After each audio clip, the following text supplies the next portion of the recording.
사건 파헤치는 남자 사판한 김지입니다. 오늘 저와 함께 사건 파헤쳐 주실 분 모셨습니다. 형사 출신의 변호사님 박승배 변호사님 나오셨습니다. 어서 오세요. 안녕하세요.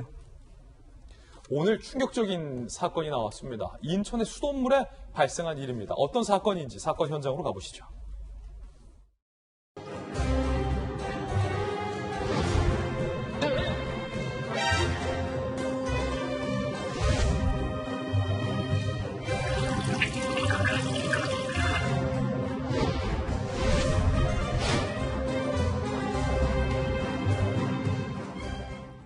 인천의 서구 일대가 발칵 뒤집혔다고 합니다. 수돗물에 뭔가 또 일이 벌어졌다고 합니다. 오늘 세 가지 궁금증 준비했습니다. 첫 번째 궁금증부터 바로 살펴보시죠. 유충이 왜 거기서 나와? 이게 뭐죠? 사진 한번 바로 살펴보겠습니다. 자, 시청자들과 서구 일대 시민들이 지금 찍은 사진인데 지금 수돗물이 연결된 샤워기에서 꿈틀꿈틀 뭔가가 지금 나온 거예요. 이거 알고 보니까 이거 벌레 유충이라고 알려지고 있습니다. 자, 함께 보시죠. 지난 9일에서 어제까지 지금 보셨던 것처럼 수돗물에서 유충이 보인다라는 신고가 총 23건이 접수됐다고 해요. 인천 서구 지역 맘카페에서는 수도꼭지에서 설치한 필터에서 꿈틀거리는 유충이 발견됐다. 글과 동영상까지 지금 잇따라 올라오고 있는 상황이라고 합니다. 박승배 변호사님, 아니 그게 거기서 왜 나와요? 물 색깔이 평소와 조금만 달라도 불안한데 눈에 보이는 유충이 발견됐으니 얼마나 놀랐겠습니까? 그러니까요. 주민들이 이 모습을 찍어서 영상과 사진을 게재하고 있는 상황인데 지금? 이 조사 결과 이 유충은 깔따구류라고 합니다. 깔따구요? 이 깔따구류가 파리목의 원통형의 벌레로 물에 적응해서 서식하는 유충입니다. 그 원인은 아직 조사 중에 있습니다만 현재로서는 활성탄 여과지가 유력한 것으로 지목되고 있는데 정수장에서 물을 정수하는 과정에서 활성탄 여과지를 사용합니다.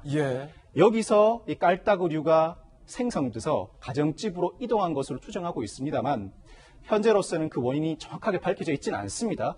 인천시가 이 여과지에서 발생한 유충과 가정집에서 발견된 유충이 동일한지 DNA 검사를 실시하고 있고 일단 활성탄 여과지 사용은 중단한 상태입니다. 자, 활성탄 여과지든 아니든 거기서 그게 나오면 안 되는 것 같은데 두 번째 궁금증으로 바로 넘어가겠습니다.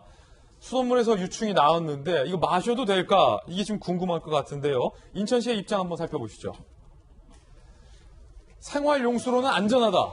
하지만 먹는 것은 자제하다. 해달라. 라는 좀 애매한 입장입니다.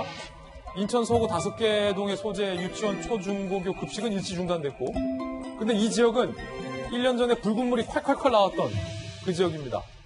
26만 1000세대, 63만 5천 명이 피해를 봤던 그 지역이라고 하는데 박승배 변호사님, 생활용수로는 안전한데 마시는 건 자제하라. 뭐 어쩌라는 겁니까? 국내에서 깔따구류의 유해성이 확인된 바가 없기 때문에 직접 마시는 건 자제하더라도 생활용수로 사용하는 것은 문제 없다는 것이 인천시의 입장입니다. 찝찝하게요. 그런데 일부 유충의 경우에는 뱃속에 들어갔을 때 위산에 녹아 사라지긴 합니다. 그렇지만 일부 기생충의 경우에는 위산에도 불구하고 견뎌서 감염을 일으키기도 하는데 이 깔따구류는 사실 사급수와 같은 썩은 물에서도 삽니다. 그래요? 그래서 수질의 지표종이기도 하거든요.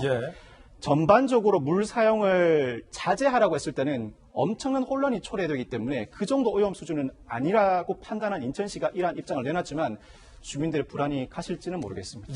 아니 생활용수로 사용해도 안전하다라는 입장을 도대체 원인 규명도 안 되는데 어떻게 이렇게 낼 수 있을지도 좀 궁금한데 여기서 과연 해당 주민들은 어떻게 생활하고 있는지도 좀 궁금합니다. 세 번째 궁금증은요. 해당 지역 주민 어떻게 생활하고 있나. 목소리 한번, 시민들의 목소리 직접 한번 들어보실까요? 지금 불안해서 겁나 불안하지. 그래서 지금 어제부터는 인물로 애들 닦이질 못하잖아. 뭐 어떤 물 써요? 이거 생수고. 이제 씻는 물이 벌레가 있다는 것 자체만으로 너무 소름 끼치고 갑자기 간지러운 듯한 느낌도 나고 또 아이한테 별 이상이 없는지 그거부터 확인하게 되더라고요. 수도국에서 관리를 안 하고 있다는 얘기 아니에요. 작년에도 물 때문에 불안했죠. 물이 빨갛게 나와서 진짜 잘못된 거지요. 박 변호사님, 주민들은 결국은 불신을 하고 생활용수로도 안 쓰고 있다는 얘기네요. 물은 마시고 신체에 접촉해야 하는 물질이죠. 인천시의 입장에도 불구하고 주민들은 인천시의 입장을 온전히 믿지 못하고 있습니다.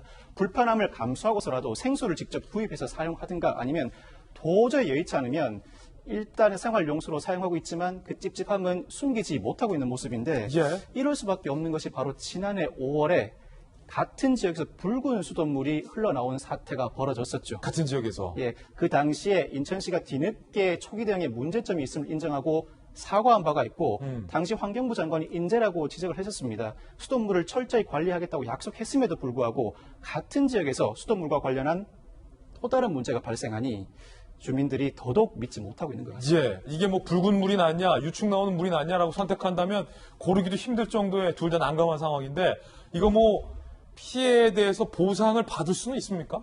지난해 붉은 수돗물 사태 당시에 인천시가 홍역을 치렀습니다. 예. 관련자들이 직무유기 등의 혐의로 형사고소당하기도 하고 주민들이 인천시를 상대로 손해배상 소송 청구 금액만 수십억 원에 이르는 청구를 한 바가 있습니다. 붉은 물에서만도? 그렇죠.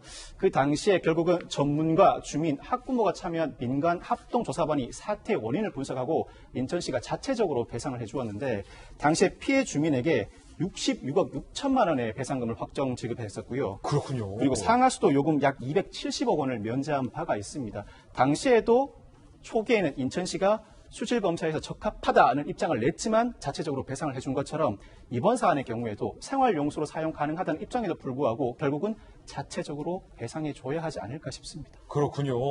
자, 뭐 활성탄 여과지든 뭐든 뭔가 문제점이 발견된다면 또 인천시가 보상을 해야 할 수도 있겠군요. 네, 그렇습니다. 박승배 변호사님과 이야기 나눠봤습니다. 감사합니다. 감사합니다.